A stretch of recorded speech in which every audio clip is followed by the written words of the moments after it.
All right, so if you look in the book, they have an explanation on how to do the same problem, only that we just now did, only with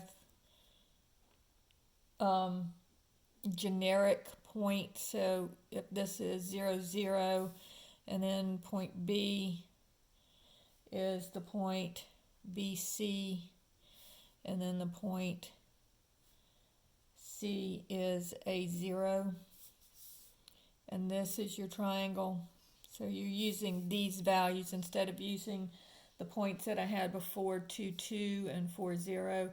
You're using A, B, and C instead, and it explains to them, it explains to you how to do this. But this is such a long problem that I'm really not going to give it on the test, and so I'm not going to take the time to go through it on the video. But there are 3 definitions that we need to talk about. And the first definition is the centroid of a circle.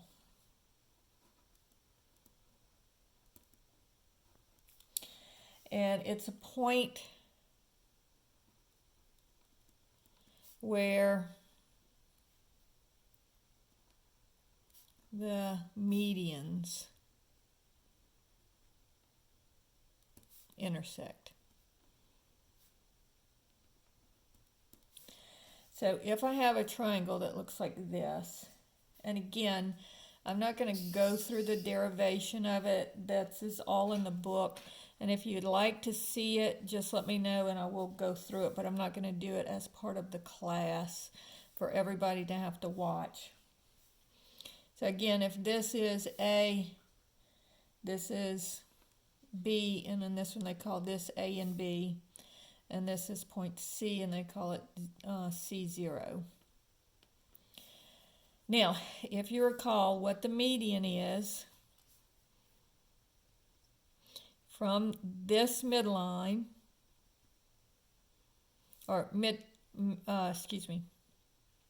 from the midpoint of this section over to this one, and from the midpoint on this side over to this one,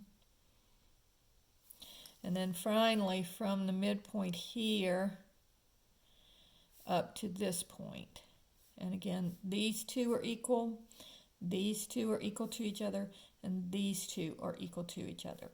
So this one and this one don't have to be the same length, right? But all of their medians will meet at the same point.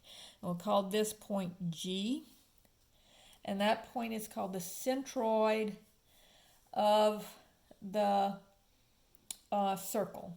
So here G is A plus B over 3, and not A plus B, A plus C over 3, and the y-coordinate is B over 3.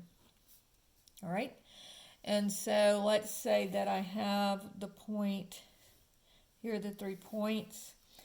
They are 0, 0, and 2, 4, so over 2, up 4.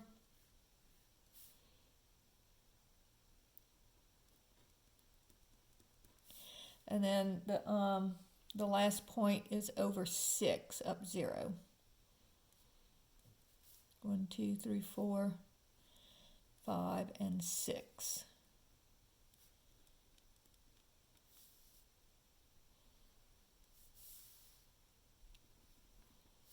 All right, and again, if I look at this, here's the midpoint, here's the midpoint, and then actually the midpoint would be around, I didn't draw it very well, but anyway, if I do my medians, and notice that they still are pretty close to intersecting at one point. Now let's look at what G would be equal to. So G would be equal to this point G here where the centroid is. It's a plus c over 3, and the y is the x-coordinate, and the y-coordinate is b over 3. And so this is going to be the x-coordinate here of the first point, the x-coordinate of the point here, so this is a, that's 2, and this is c, that's 6. So 2 plus 6 divided by 3. And then the y-coordinate is just going to be b over 3. So that would be 4 over 3. And so this would be 8/3, 4/3.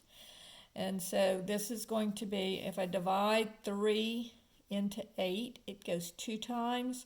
2 times 3 is 6. And so that gives me a remainder of 2. So this would be up 2 2/3. Over 2 2/3. And 4/3, if I take 4 and divide it by 3, then this would be, it would go 1 time with a remainder of 1. And so this would be up 1 1/3. And you can see that that's about where it is. So over 2 2/3 is about here, and up 1 1/3 is about there.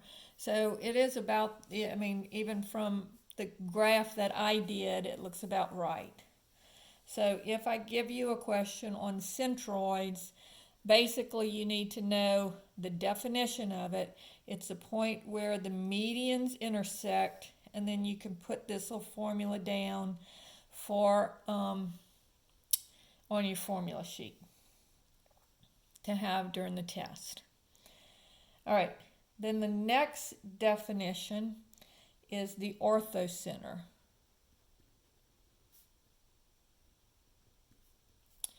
And the orthocenter is simply